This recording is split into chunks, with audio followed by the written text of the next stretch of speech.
lagi, masih tentang distribusi probabilitas variabel acak kontinu. Kali ini kita akan mempelajari tentang distribusi yang paling sering kita jumpai dalam kehidupan sehari-hari, gitu ya, yaitu distribusi normal dan distribusi normal standar. Ya, ini tujuan pembelajarannya. Kemudian kita mulai, gitu ya, dari seperti biasa karakteristik-karakteristiknya dulu. Jadi distribusi normal itu adalah model distribusi yang paling sering digunakan untuk memodelkan fenomena-fenomena alam. Kemudian ciri-cirinya, gitu ya, ciri-cirinya satu variabel acak itu berdistribusi normal kalau dia mempunyai frekuensi yang kecil di data-data yang terlalu kecil atau terlalu besar, gitu ya. Jadi frekuensi terbanyaknya itu ada pada nilai-nilai data yang ada di tengah. Gitu. Jadi kalau digambarkan kurva distribusinya akan seperti ini, menyerupai lonceng, gitu ya. Kurvanya akan menyerupai lonceng yang menunjukkan bahwa frekuensi data terbesar itu ada di tengah-tengah. Yang ujung-ujungnya ini nilai-nilai data yang sangat kecil atau sangat besar itu frekuensinya kecil. Tuh. Ya, contohnya ya banyak hal seperti yang disebutkan tadi, banyak hal yang kita jumpai dalam kehidupan sehari-hari itu datanya berdistribusi normal. Misalnya tinggi badan, ya. Tinggi badan itu kan kalau kita data gitu dari seluruh populasi manusia yang ada di dunia ini, pasti yang tinggi badannya terlalu pendek atau terlalu tinggi itu hanya sedikit jumlahnya. Yang banyak adalah yang rata-rata gitu, yang sedang-sedang saja tinggi badannya. Gitu. Nah, grafik lonceng ini kalau ditulis secara matematis fungsinya jadi seperti ini. Fungsinya berupa fungsi eksponensial, gitu ya. Jadi kalau Anda perhatikan ini sebetulnya fungsi eksponensial biasa saja yang koefisiennya ini konstan kan, sigma ini standar deviasi dari populasi, terus akar 2pi, pi konstanta pi itu E pangkat X min mu, mu ini rata-rata dari populasi, gitu ya, dibagi 2 kali varians sigma kuadrat. Itu. Nah, kali ini nilai X dari data yang berdistribusi normal ini bisa negatif. Gitu. Jadi nilai X-nya adalah semua bilangan real. Ciri yang kedua adalah kurvanya ini simetris. Gitu. Simetris di mana? Gitu. Jadi sumbu simetrinya apa? Sumbu simetrinya adalah rata-ratanya, gitu, atau mu-nya. Gitu. Jadi kurva normal itu simetris di rata-ratanya. Jadi di sebelah kiri dan di sebelah kanan rata-ratanya bentuk kurvanya sama. Nah, kalau kita bandingkan beberapa distribusi normal, gitu ya, yang berbeda-beda. Jadi parameternya ada 2 distribusi normal itu. Parameternya adalah mu rata-rata sama standar deviasi. Tuh. Nah, 2 distribusi normal yang berbeda nilai rata-ratanya, maka letak kurvanya juga akan berbeda seperti ini, gitu kan. Tadi itu kurvanya simetri di rata-rata. Jadi kalau rata-ratanya beda, mu1 dan mu2 kayak gini, ya posisi kurvanya juga berbeda. Gitu. Nah, tapi kalau Anda punya 2 kurva normal yang tingginya sama seperti ini, gitu ya, cuma beda posisinya, ini berarti 2 data ini punya standar deviasi yang sama. Tapi ada 2, jadi 2 ini rata-ratanya berbeda, tapi standar deviasinya sama. Sementara kalau kita punya beberapa set data yang rata-ratanya sama, tapi standar deviasinya berbeda, maka nanti di kurvanya bedanya adalah di tinggi kurvanya ini. Jadi makin kecil standar deviasinya, standar deviasi itu kan artinya sebarannya, gitu ya. sebaran data di sekitar rata-rata gitu. Jadi kalau standar deviasinya kecil, maka kurvanya akan kurus kayak gini. Akan terlihat kurvanya ya, datanya itu berarti berkumpul di sekitar rata-ratanya. Makin besar standar deviasinya, maka kurvanya akan makin apa ini ya? Makin rendah kurvanya gitu ya, dan loncengnya jadi terlihat makin gemuk gitu ya. Jadi ini kalau standar deviasinya kecil gitu, loncengnya kurus gitu. Tapi nanti makin besar standar deviasinya ya loncengnya makin gemuk dan puncaknya turun gitu. Jadi kayak penyet gitu kurvanya. Nah, berikut beberapa sifat dari distribusi normal yang sudah saya sebutkan tadi. Jadi range nilai X-nya antara min tak hingga sampai tak hingga, semua bilangan real berarti, kemudian kurvanya berbentuk lonceng dan simetris. Simetrisnya di mana? Simetrisnya di rata-rata. Nah, data yang berdistribusi normal itu nilai median, min, dan modusnya sama. Lalu seperti semua data yang lain, luas daerah di bawah kurva normal itu pasti 1, karena luas daerah itu berarti adalah total nilai probabilitasnya. Itu. Nah, terus ini yang tadi di depan tadi juga sudah saya tunjukkan grafik dari kurva normal itu fungsinya seperti ini ya, yang mu itu min, kemudian sigma ini standar deviasi, masih sama semua notasinya seperti yang kita pelajari di awal-awal. Ya, ini salah satu contoh. Jadi ada 2 parameter dari data yang berdistribusi normal, yaitu rata-rata sama kalau ini berarti variansnya gitu ya, rata-rata sama variansnya karena ini sigma kuadrat. Karena deviasinya 2 ini berarti. Ya. Seperti ini kurvanya. Kemudian, nah, yang menjadi pertanyaan, kalau kemudian kita harus menghitung luas daerah di bawah kurva, atau dengan kata lain, ketika kita diminta menghitung probabilitas dari variabel acak X kita yang berdistribusi normal. Padahal Anda tahu tadi PDF-nya kayak gini. Jadi kalau mau ngitung probabilitas itu kan integral dari PDF-nya ini, ya. Makanya ini, wow, gambarnya jadi garuk-garuk kepala nih, gitu. Karena integral ini bisa diselesaikan tapi secara numerik, gitu. Jadi lalu bagaimana, gitu? Apakah setiap kali kita menghitung probabilitasnya, kemudian kita harus mengintegralkannya secara numerik atau mesti ambil software, gitu? Ya, ini bisa dihitung dengan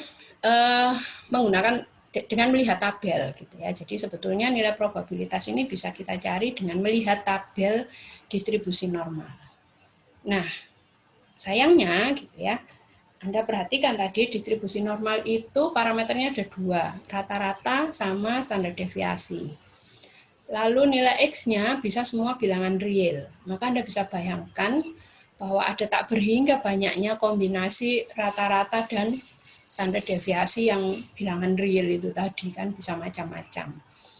Nah, tidak mungkin semua kemungkinan itu disiapkan tabelnya.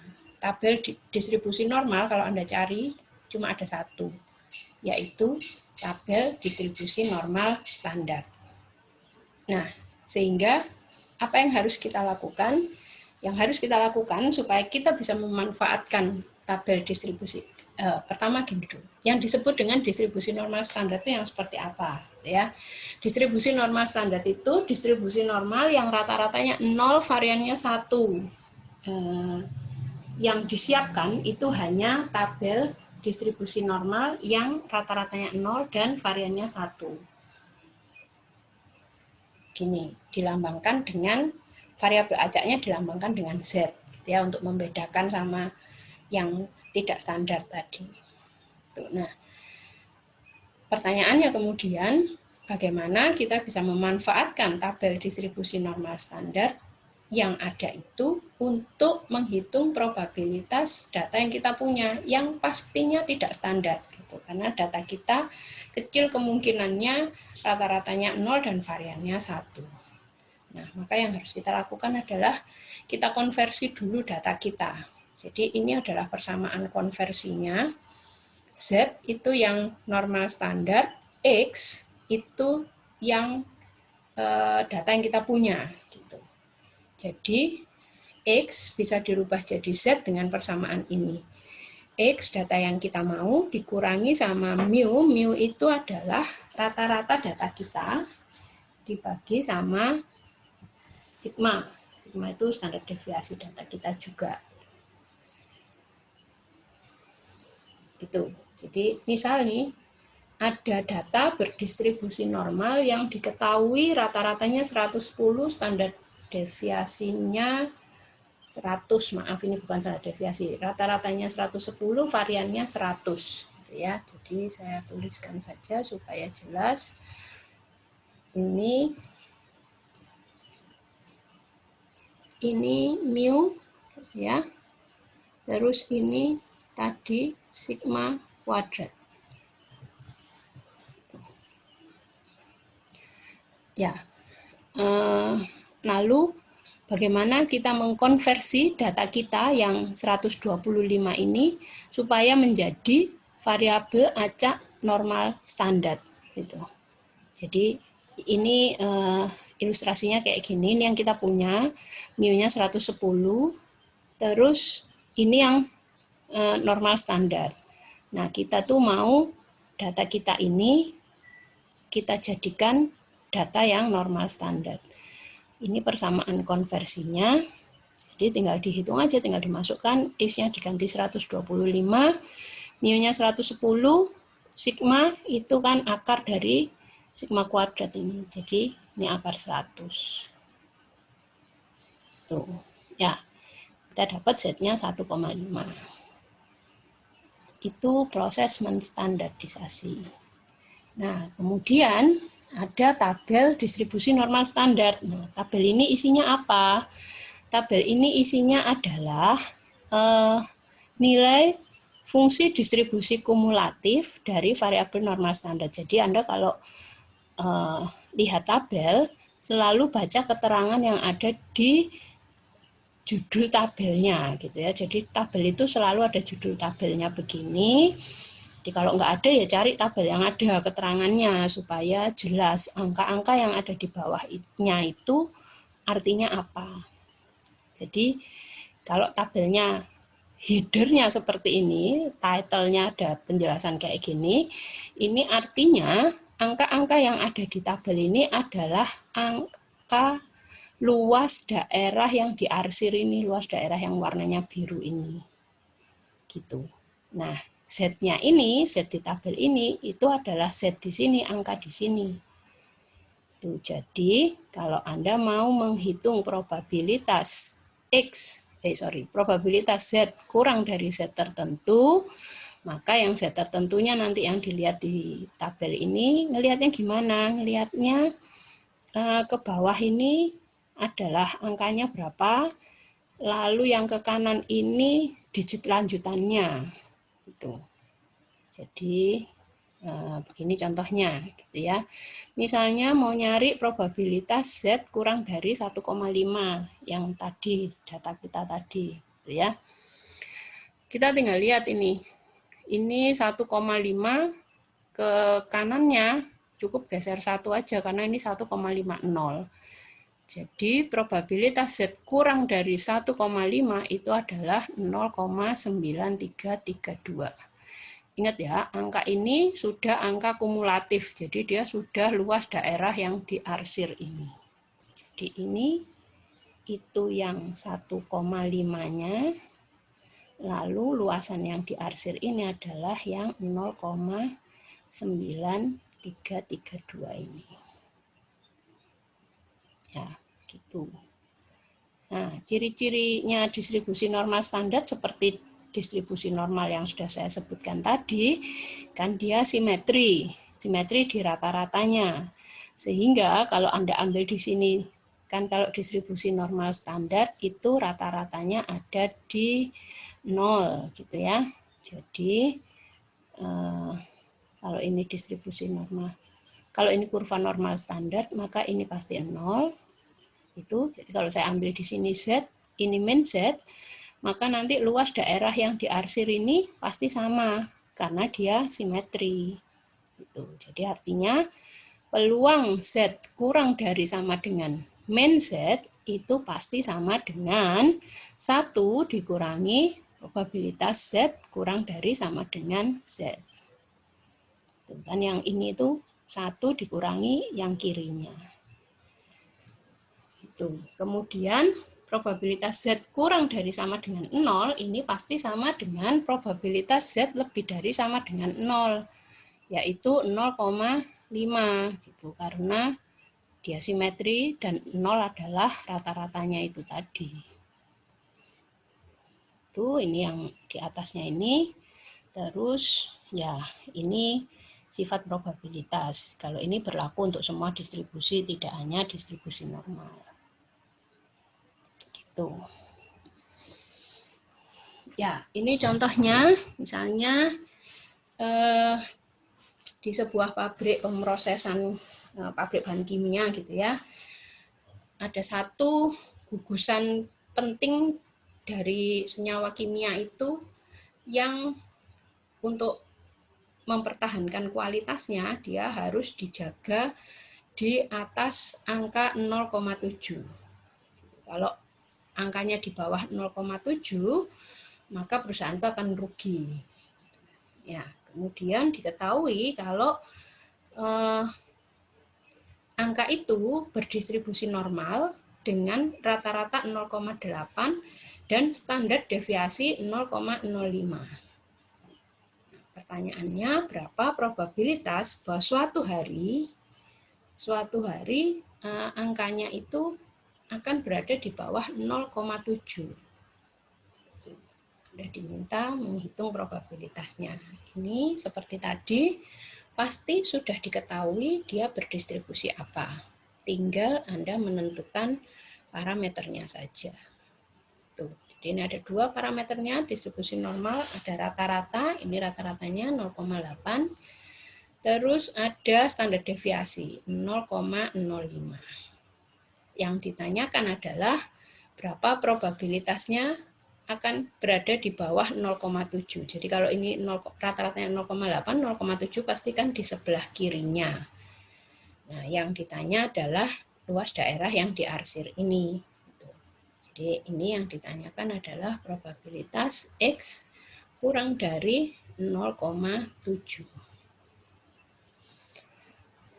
Nah, ingat ini data yang berdistribusi normal, bukan normal standar. Kalau kita mau pakai tabel normal standar, maka langkah pertama harus dikonversi dulu. Dari X dirubah jadi Z. Merubahnya adalah tadi rumusnya X dikurangi mu dibagi sigma. X-nya 0,7, mu-nya 0,8, sigmanya 0,05. Jadi menghitung peluang X kurang dari 0,7 itu sama dengan mencari peluang Z kurang dari min 2. Nah, ini yang dilihat di tabel. Itu. Kalau dilihat di tabel, dan tadi kelihatan nggak ya? Oh, potongannya nggak sampai 2. Ya, ini yang dilihat di tabel, lalu Anda akan temukan angka ini. Gitu. Tuh, ya, nah ini potongan. Ya, kemudian masalah berikutnya adalah misalnya pertanyaannya dibalik gitu. Diketahui probabilitasnya, Anda ditanya berapa nilai X-nya gitu. Jadi seperti pertanyaannya itu seperti kamu ditanya berapa nilai persentilnya gitu ya. Jadi kalau gini kan ini 0,1 berarti 10%. Nah, dulu ya. Kalau saya punya tabel kurva normal standar tadi. Kalau ini normal standar kan rata-ratanya ini ada di 0. Gitu ya. Terus kan kita tahu berarti luas daerahnya separuhnya ini udah 0,5. Ya, yang ditanya cuma 0,1. Jadi yang ditanya itu ini sudah diketahui 0,1. Anda ditanya ini titiknya ada berapa, di titik berapa ini terjadinya batasnya ini. Itu. Nah, pertanyaannya adalah nilai X-nya gitu ya. Tapi nilai X untuk peluang Z kurang dari sama dengan 0,1. Gitu. Nah, jadi pertama cari dulu nilai Z-nya. Lihat di tabel. Nah, sekarang yang dilihat di tabel adalah angka-angka probabilitasnya ini karena yang diketahui ini probabilitasnya. Gitu ya. Nah, ingat ini probabilitas kumulatif. Jadi kalau ngelihat jangan acak-acak gitu, ngelihatnya urut saja karena dia pasti makin lama makin besar nilainya. Karena dia kumulatif, gitu ya. Jadi kalau dilihat di sini ini 0,10027, yang ini 0,098853. Nggak ada yang persis 0,10000 gitu, nggak ada. Nah, tapi dari dua angka ini paling tidak kita tahu posisi Z-nya ini. Jadi kalau ini tadi kita kasih nama Z gitu ya, posisi Z-nya itu pasti lebih besar dari min 1,29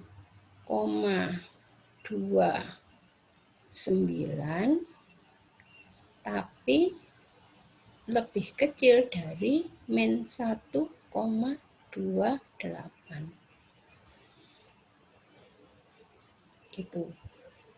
Nah, jadi kita cari di antaranya. Karena kecil sekali, titiknya tadi kecil sekali, kita bisa gunakan interpolasi linier saja. Jadi kita tahu tadi untuk min 1,28 Z-nya peluangnya adalah 0,10027. Kalau mau dibulatkan 4 angka di belakang koma boleh jadi 0,1003. Kemudian yang Z2 itu min 1,29 tadi nilai peluangnya adalah 0,0985. Nah, dengan interpolasi linier itu kita mau cari Z yang peluangnya 0,1000 gitu kan. Jadi ini peluang Z yang diketahui, Z-nya sendiri tidak diketahui, Z1, Z2 dan semua peluangnya sudah diketahui. Jadi Anda tinggal masukkan angkanya semua. Lalu dengan aljabar sederhana Anda bisa hitung nilai Z-nya. Nah, Z-nya ternyata di sini. Itu min 1,2817. Ya. Nah, terus ini kan baru Z. Ya. Ini kan baru Z. Kalau tadi pertanyaannya adalah X-nya, gitu ya, kita harus ingat tadi kita punya persamaan konversi gini, Z sama dengan X min mu, gitu ya, per sigma. Jadi nanti kalau Z-nya sudah ketemu, Anda cari X-nya. Gitu. X-nya berarti kan sama dengan sigma kali Z per sigma kali Z, nah, ditambah mu gitu ya. X-nya adalah sigma kali Z ditambah mu. Gitu. Nah, karena tadi sigma sama mu-nya tidak diketahui ya kita nggak bisa hitung X-nya. Nanti kalau diketahui Anda bisa hitung X-nya berapa. Gitu. Ya, ini soal-soal latihannya.